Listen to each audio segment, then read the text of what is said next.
Hey guys, it's me, Tony. I'm a licensed physical therapist. I wanted to record my thoughts right now while they're fresh in my mind. So I'm here in the clinic. It's Friday night. I just saw a great patient who had a second manipulation under anesthesia. What I find that so interesting, now this was a really young patient.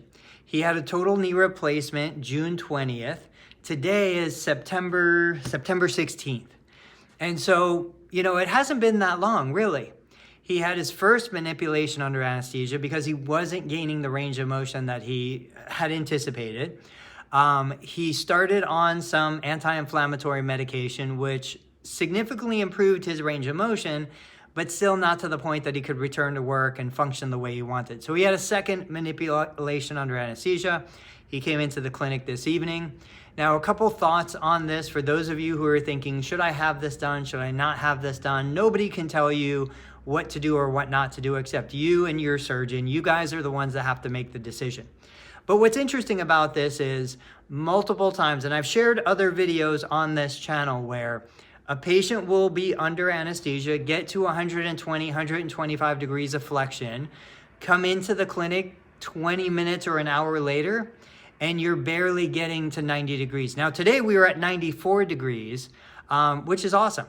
But how does a person go from 120 under anesthesia to 94 an hour later? Obviously, that's not because of scar tissue. So this is something that I think is important to discuss. There's lots of things that could be limiting range of motion.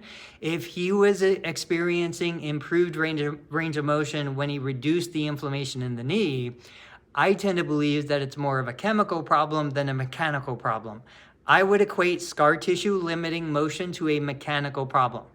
And when you go in and the surgeon does the manipulation, you hear these sounds that sound like scar tissue ripping, and I'm not saying that it's not, but I want to say that there's more complexity to somebody who doesn't have full range of motion or isn't improving the range of motion as quickly as we would expect. There's more complexity to that than just blaming it on scar tissue.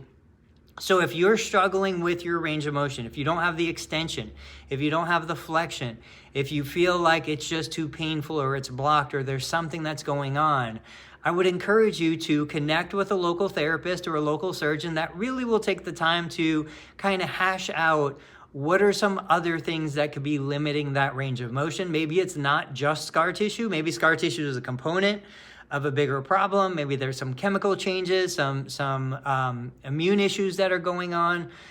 I'm the first one to say I've seen lots of patients after a knee replacement. I've seen patients do incredibly well. I've seen patients struggle. I still don't know the answer. So I'm not telling you that I have the solution because I certainly don't. But what I am telling you is that you want to find the person to work with who has the time, who has the resources. In this case, for example, I'm going to come in on Saturday and Sunday, even though we don't normally operate on those days, because I want him to get multiple episodes of range of motion. So if you find somebody that has their own practice, that has the freedom to do that, obviously there's a better chance that you as a team are going to achieve a better outcome. So guys, I just want you to find the best clinicians that you can find. If you have questions about that, post them in the comments below. Otherwise, I wish you the best, and I'll catch you on the next video.